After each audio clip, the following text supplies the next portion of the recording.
My name is Mr.Z. I work here at Atlantic High School as a history teacher. I served 4 years in the United States Army, and I did 2 tours overseas.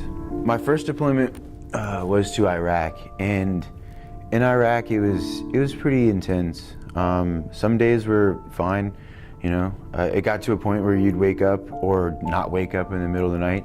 You know, when you first got there and you start getting mortared and attacked and things, like, you'd wake up and you'd kind of panic, and you know, eventually it got to a point where you're just like, well, if it hits me tonight, it just does. You know, I'm too tired to get up. I can't go out there and try to run into a bunker and hide. Like, I just don't have the energy anymore. So it's a different experience. I think the hardest part is just every single day constantly feeling like you're in danger.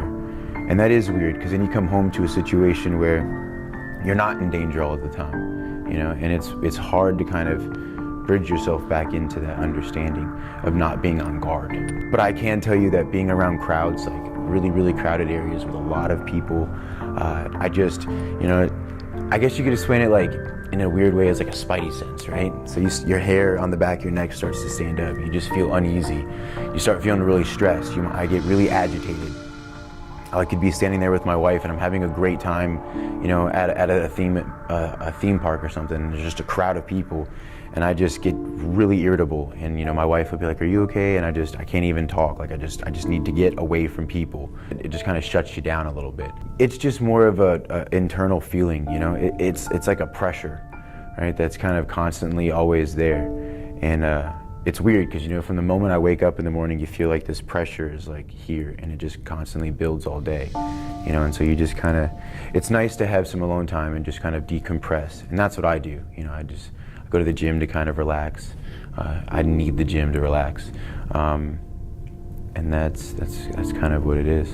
So my wife and I, we've been together for 7 years, and we started dating, and we got married actually before I went to my first deployment overseas.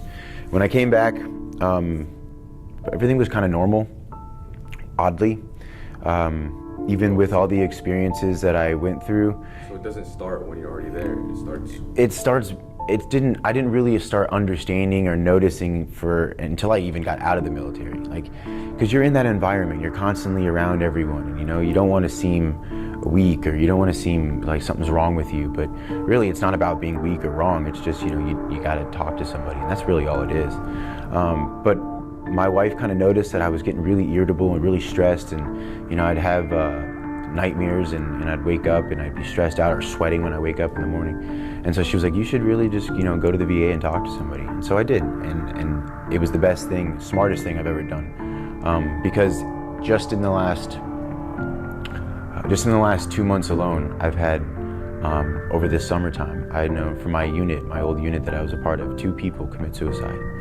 I mean, that's 1 a month, just in my experience. And I know way more people in my lifetime who are from the military who have actually taken their own lives than people who died in combat, like by a significant amount. PTSD affects a lot of people, and I think it's something in the military that it affects people so much more because of the situations you're a part of.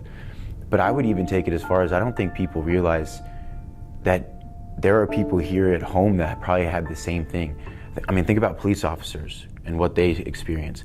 Think about paramedics and EMTs and what they experience. I mean, they go to a person on the worst part of their day. That's hard to see. It's hard to get over. I mean, my wife's a nurse. Sometimes she, you know, will deal with things at work, and I can tell when she comes home, it's kind of like there's like a blanket here. You know, it's like she's there, but you can see her mind is just going. She's just trying to internalize things, and I know what that is like. So I think it's kind of good because we understand each other well. She knows kind of what it's like to have an experience that you don't really know how to talk about, and so do I. And so it's kind of a good thing. So I don't push. I wait for her to be ready, you know.